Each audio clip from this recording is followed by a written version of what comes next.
দেখেন না কলিকালের মানুষের চুল দেখবেন ছেলেরা কাটে এখন সেরকম, মাঝখানে মুরগির মতো আছে আর নাই, আর কোথাও দেখেন না। তাই আমার তাতেই 3-4টা কালার। হ্যাঁ, ওই মোটর বাইক নিয়ে যাচ্ছে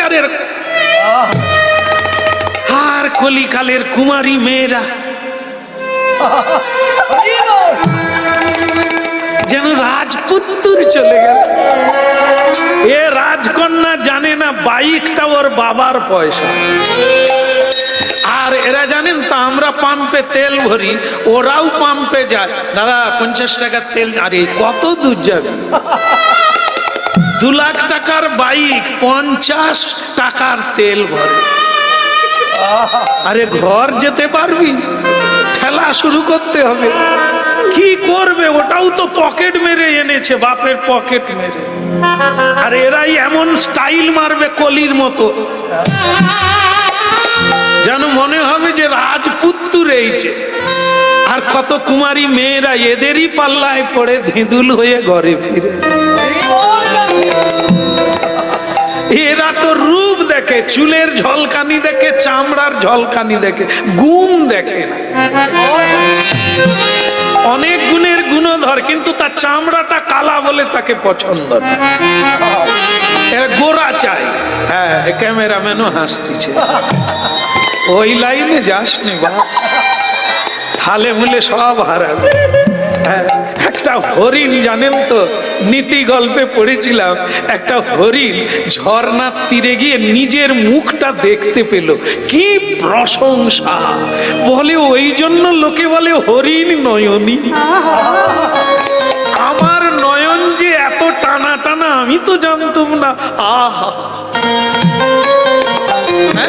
এই মানুষ তখন দেখবেন যে তাদের চোখ হরিণের মতো নয় বলে সুরমাকে টেনে একটু লম্বা করে দিল, তবুও হরিণের মতো লাগে। ভালো কথা। হরিণ এতক্ষণ পরে তার শিংটা দেখতে পেল, শিং জোড়া দেখে তো সে থ বেনে গেল। আমার মুখটা তো সুন্দর, তার চাইতে সুন্দর শিং জোড়া। কি অপূর্ব! গাছের মতো শাখা প্রশাখা জুড়ে আছে। তারপরে সেই হরিণটা তার পায়ের দিকে লক্ষ্য করলো, দেখলো পাকটির মতো সরু সরু। হরিণের মনটা খারাপ হয়ে গেল। শিং দুটো কি ভালো, চোখ দুটো কি ভালো, গায়ের দাগগুলো কত সুন্দর, কিন্তু পা 4টা। এই জায়গাটাই ঠিক হলো না। আর ওদিকে জঙ্গলের বাঘ যেই গর্জন ছেড়েছে, হরিণা থাকে।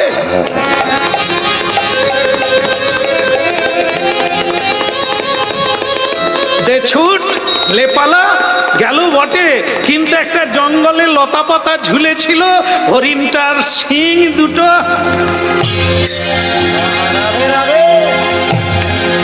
জড়িয়ে গেল। ভক্তমণ্ডলী মায়েরা বলো, যাকে ভালো বলল সেই শিং জোড়া, সেই জড়িয়ে গেল আর বাঘের পেটে চলে গেল হরিণ। কে ছুটিয়ে আনলো? যার নিন্দা করেছিল।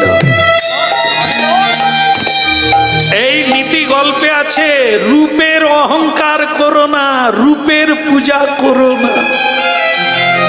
রূপ বড় খতরনাক, এই তোমাকে জালে জড়িয়ে দেবে আর তোমার মৃত্যু অবশ্যম্ভাবী। ওই হরিণ লতা পাতায় শিং জোড়া দুটো যদি না থাকতো, ও বেঁচে যেত। তাই ভক্তমণ্ডলী মায়েরা, কি করা, আমরা সকলে রূপের পূজারী। যেখানে রূপ, আমরা সেখানে ওই পিপিলিকার মতো পাখা গজিয়ে আগুনে পুড়ে মরে, ডানা পুড়ে গিয়ে হাবুডুবু খা।